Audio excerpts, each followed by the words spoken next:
I have officially started the engine rebuild, and it's been so hard for me to get started because there's so many little things that you have to make sure are correct when you're building an engine. And if any of you are actually going through and going this crazy on your engine, you need to be meticulous about every little thing. You need to make sure everything is perfect. You need to make sure you've done so much research that your eyes are about to fall out. 90% of the work is on the internet. You searching up everything that's gonna work the best for your setup, and that's the thing that makes it so hard. And everyone's goal is different as well. If you're gonna be drifting, it's completely different than me because this is just a street car. The engine heats up a lot more in drifting and other motorsports like that, so I just want to get started now. Best place to start now is measuring all of the rings where they are right now before cutting into them and grinding down the rings, because I need to figure out what the best gap for my rings is going to be for my application. This is exactly all the information that I have, so that I can just send this sheet over to anyone that knows and they can give their expertise. I don't have to give like a huge Bible of information, because stuff like 93 fuel is a huge deciding factor. What head gasket you use is a huge deciding factor.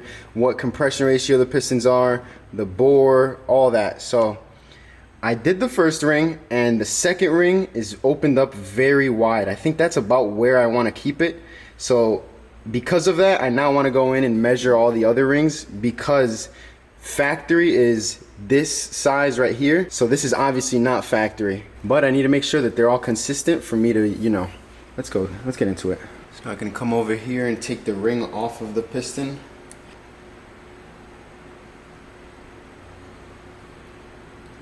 Ring number 1 is out. I gotta keep this side up so that I don't forget exactly how it came out.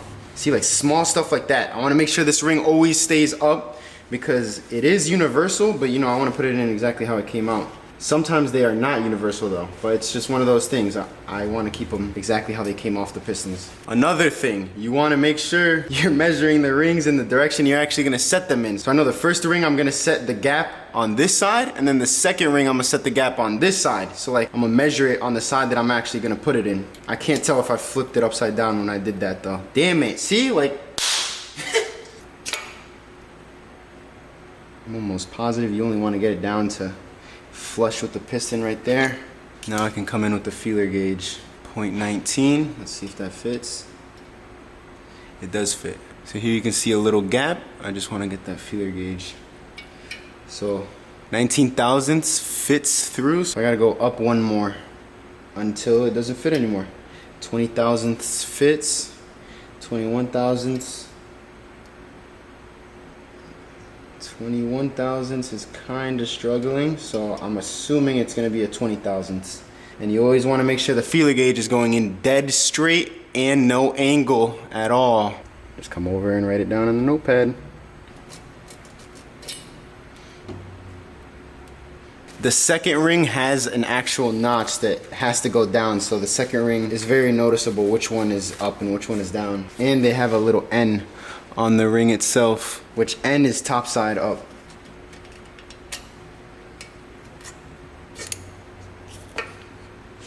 Let's try 25 thousandths. Went right in. 26 thousandths. 26 thousandths went right in. And now it jumps to 28 thousandths. I don't know if I should say that it's 27. 28 won't go in smoothly, but 26 will, so I'm just gonna say, I don't know, see, like something like that. It's only 1/1000th of an inch, so I'm just gonna say it's 26. I don't know if it's visible, but right on the outside edge there's a little L, and this side has to go down.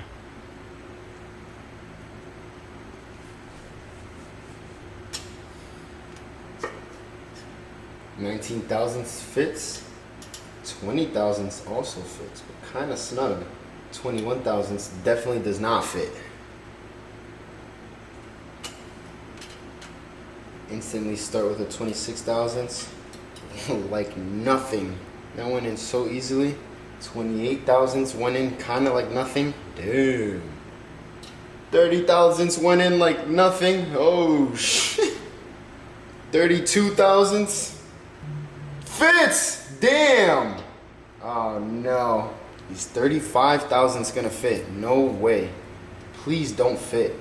Thankfully it does not fit. 35 thousandths does not fit, but damn. Fuck, that's not good. That one's really wide compared to all the other ones. See, I'm on cylinder number 5 already, and I realize, why am I measuring it before doing the hone? But I should be measuring it after the hone. Whatever, I'm gonna keep measuring it just so I can have a before a hone and after a hone. It won't hurt. 25 thousandths went in. So here are the results. Now I need to figure out how much I want to open the first ring, because the second rings are gonna stay most likely around this range. But I don't know if I want to get this open to about 23 or 24 thousandths. Because you can always open up the ring gaps a little more, but you can't close them a little more. Now I'm going to move on to the head, and I'm going to take the valves out where the piston material melted in, and I want to see if the valve seats are messed up. So let's get these valves out real quick. I want to check cylinder number 3 first. And I have this tool right here. I got it off of Amazon. The link is going to be in the description. I like this more. I lost my other valve compressor tool from Harbor Freight. It took really long to do all the valves. So I said, whatever, I'm going to buy another tool because I couldn't find it. I was tired of looking, and I bought a new one. This was kind of crazy to set up, but I figured it out. Under and around and sitting on the valves. Hopefully I can streamline that and make it a little faster though.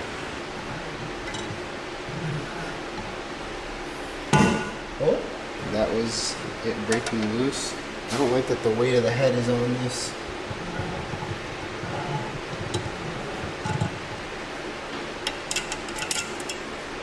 One keeper is out. Second keeper is out. This is gonna be sus until I use it a lot, because this is so weird right now. Why is there not a pin on this dumbass tool, yo? Falls through. Maybe you should have a lot of thread here. This should have a lot more thread than the back area, because you want to be able to unscrew it after the spring, you know, isn't tight anymore. Damn it, y'all. There you go. Couldn't get that bottom piece out. Yeah, I definitely need to run this all the way damn near at the bottom. Like that much. That should be sufficient.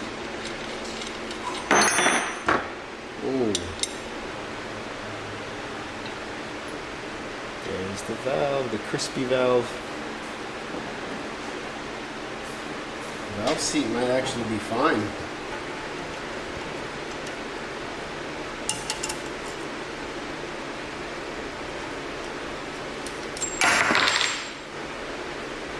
That is definitely the way. This one all the way down, and then this one is where you want all the adjustment from.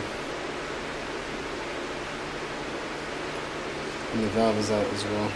These are the 2 exhaust valves from cylinder number 2, and they are a little bit marked up, but I want to try lapping the valves so I can try and clean that up a little bit. And I'm gonna pour some water in there and see if it'll hold the seal, because right now currently it will not. I don't even want to try. I've been going crazy trying to find stuff recently. Ever since I moved here, I know where everything was at in my old garage at home. But here, there's some things that I just can't find, and moving sucks, because then you just forget everything, where everything's at. And I'm trying to use this roll lock wheel, and I remember taking the little adapter off, but I can't find it. This is driving me insane. And I lost my torque wrench the other day, and I lost a valve spring compressor tool. Everything I need is always lost. But I have to check everything 30 million times to decide that it actually is lost.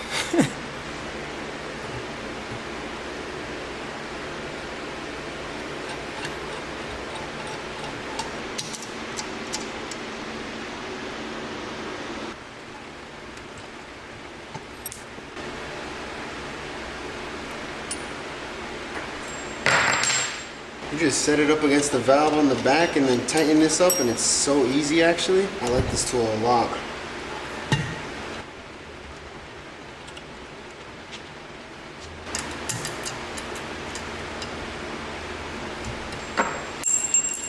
I hate that there's no pin on this to stop it from falling through, but I couldn't find the roll lock adapter, so I just went to Harbor Freight. And I got it now. I needed this so I could take the carbon off of the exhaust valves. Get this suction cup to actually mount to the bottom of the valve, but it doesn't mount right now because of that carbon. I've used this green wheel before on my valves and it was fine, so I'm gonna use it again. I'm gonna try and clamp it down, not too tight, but the soft jaws are holding it in place.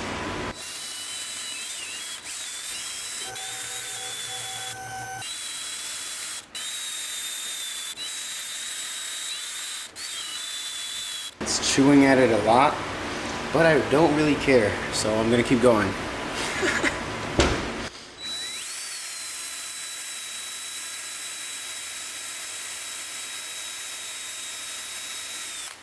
There we go, no more carbon. That looks really good though. Hopefully it'll perform really good too. We will see. Now I can do the lapping on this side and get this thing all nice and hopefully seating again.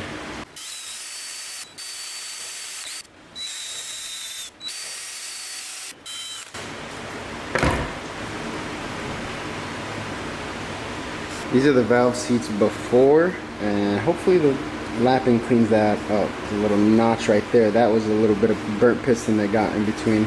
I'm very curious to see if this is actually going to work though. I showed this off in another video that I'm recording for the E34, but I'll show you guys again. This is a parts washer off of Harbor Freight. I got some PSC 1000 from Tractor Supply because everyone says that that's like the best stuff, and I can agree. This stuff is crazy. And I've also got this brush, this blow through, so it shoots fluid out of the middle. So I'm gonna use this to clean the head, clean all the oil on top of it so I can flip it over and I can test if the valves are holding water. And I also want to try and clean up piston material inside of this. I want to put it in the parts washer and clean up all that material. You can see that build up around the valves. So let's see if this parts cleaner is gonna get that off. It turns on and it's just a pump. So I can get all that dirt. This is what I bought it for, so if this fluid destroys my head, I'm gonna be kind of pissed. But everyone says that they do engine work in here, so this might be a little too heavy for this shelf, but yeah, I'm gonna take the shelf off. Not yet, I'd rather put it in this way.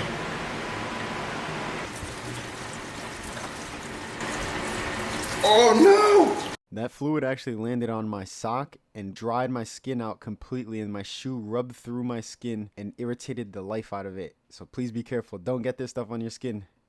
Stupid! Alright, now I need to try and get this grime off.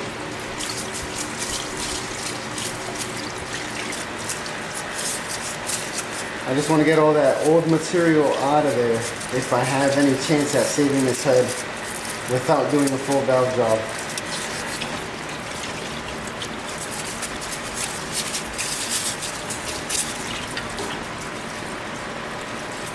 I think that's as good as it's gonna get, honestly.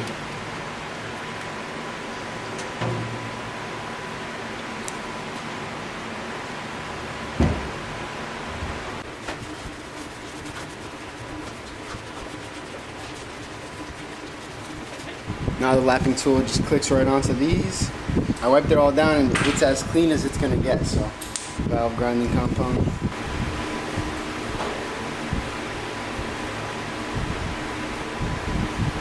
It says to apply liberal amount, so I did just that.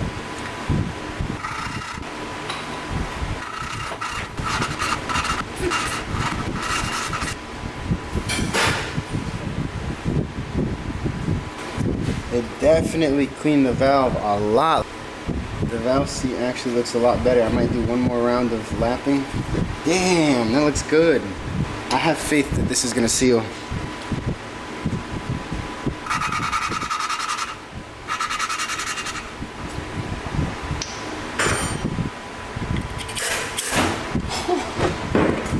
Strongest brake clean ever. Yeah, that valve seat looks a lot better than what it was before. And that's the before and after. Damn, so good of a comparison. On the first lap, it pulled that big chunk of aluminum out that was hiding in that corner. And now it's a lot cleaner. So I'm gonna hit it a few more times so that the valve can actually look super clean. And let's see how it comes out. Scraping all that extra aluminum out, and now there's literally nothing left. There's a closer look at them. This one was the worst one. And oh my goodness, that's a huge difference. Night and day, no more crud around there. And also the two valves, you can see, it looks like the seat is way better.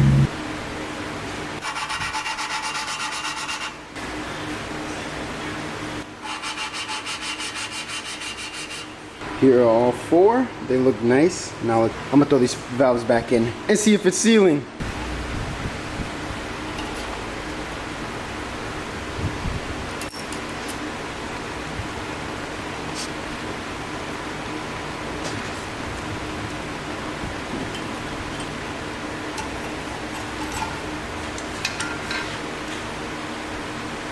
I just sat here fiddling for like 10 minutes because you can definitely over compress the spring and make it super hard to get that keeper on. So you only want to compress it the right amount for it to just snug the keepers on, and then you back it off, because that was insane. Now I know you can't really. Oh, that is not sitting straight. Oh no. Yeah, not compressing the spring that much actually helped a lot. That was way faster than that last valve.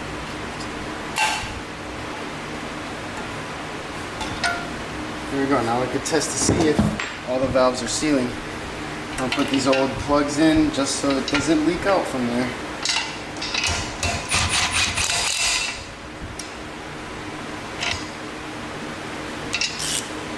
I'm obviously going to test to see if all of them seal, but this was the problem one. And they say that you should be able to leave the water in there for 4 hours and it should not leak at all. Not even a single drop where it means you're leaking compression. So, all right, now we wait. Timer's on. Let's see.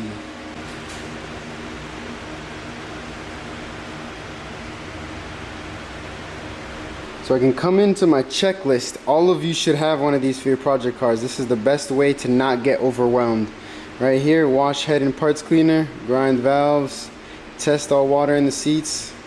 Alright, and then next, I gotta hone the engine, but I'm scared to do that. I don't want to mess it up, so I'm gonna keep avoiding it for a little longer. But after this, I can remove the springs from the head and then bring the head to the machine shop. And after that, I can focus on the bottom end. That's exciting. I'm gonna come in and spray some compressed air in here, and if we see bubbles, then it's not good.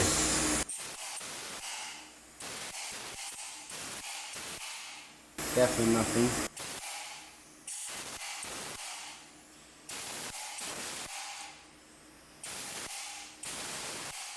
Oh, I see the bubble there. For sure there's a little bubble there.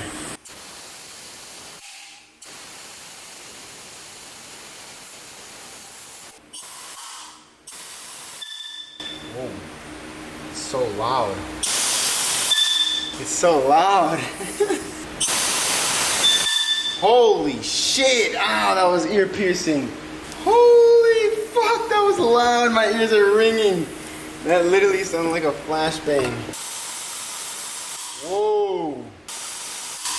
Alright, that's very visible. I'm gonna take this one valve out that was leaking really badly. I'm gonna lap it and see if that fixes it right away.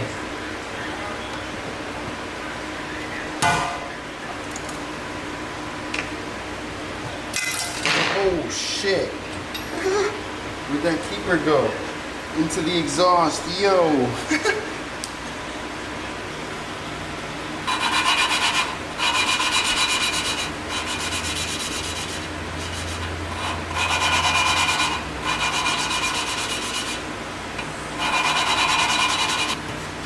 Those are cheap.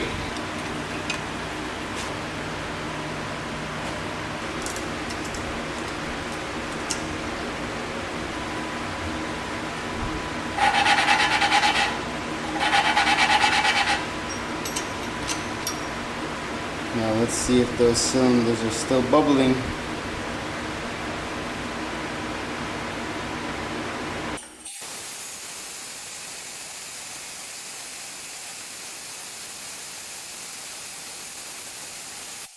There's nothing on that one. That is good news.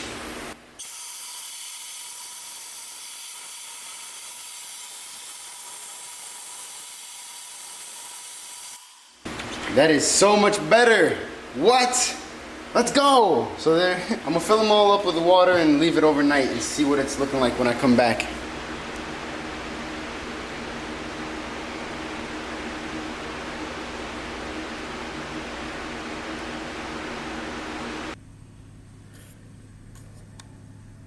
I have not checked yet, but it is the next day. It's been 19 hours since I filled the water in the head. A little longer than I thought it was gonna be. It is still perfect. Let's go. Oh no, yeah, that's a really long time though. Look, the valve is starting to rust a little bit. Yeah, that's definitely too long. Let me get this damn water out of here. But you can see that the valves still held the water. There's one last look at it. All the bubbles are still perfect. Let's go. I'm still gonna lap them though, but that's good to see. Got it all dried out and it's all cleaned up, no more water. All the other times that I've lapped valves, I always did it after it came back from the machine shop and I always regretted it. I was always saying I wish I did it before because they clean the head after doing the resurfacing and I don't want to introduce valve grinding compound after it's already cleaned, so I'm gonna just do it right now.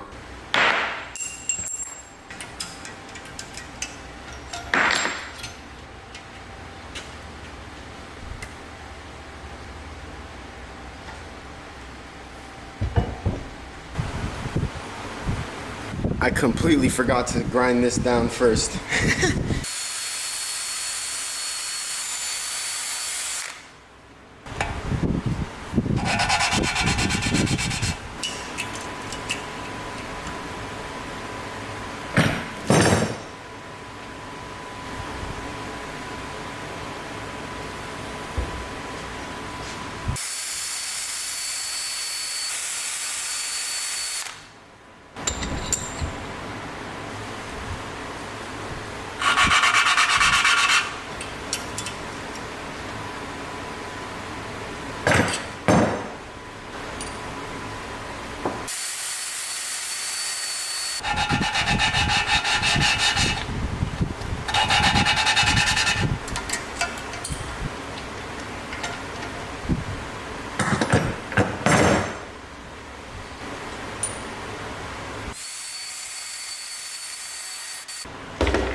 Halfway update and I'm shot. This is very time consuming work, but it's worth it. Now I'm just hoping that the machine shop doesn't tell me that they can't accept this head because it's already been machined too far. I'm hoping I can get at least one more use out of it, but it's already cutting into the numbers, which isn't too good.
A few hours later, I finally got the whole head down, and I think it was worth it because the seats all look very good now, and I can trust that this head is going to be working properly after I'm done. This tool ended up being a lot easier to use than the small Harbor Freight one. So if any of you are gonna do valves, I highly recommend this because it holds the springs a lot tighter.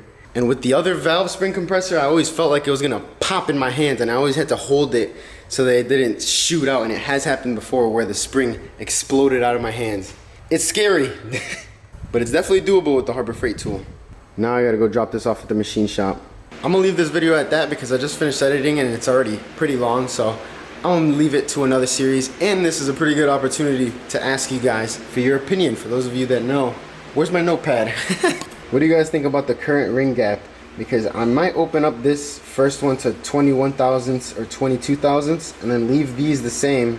I really like the idea of just taking it and throwing it back together exactly how it was and having it be the $300 Facebook Marketplace engine and just seeing how far it can go. Like, I really have nothing to lose. That's such an interesting thing that I feel like so many people would be interested. Like, how long would this engine actually last with some good power? And it's just a $300 engine. No new rings, no new bearings.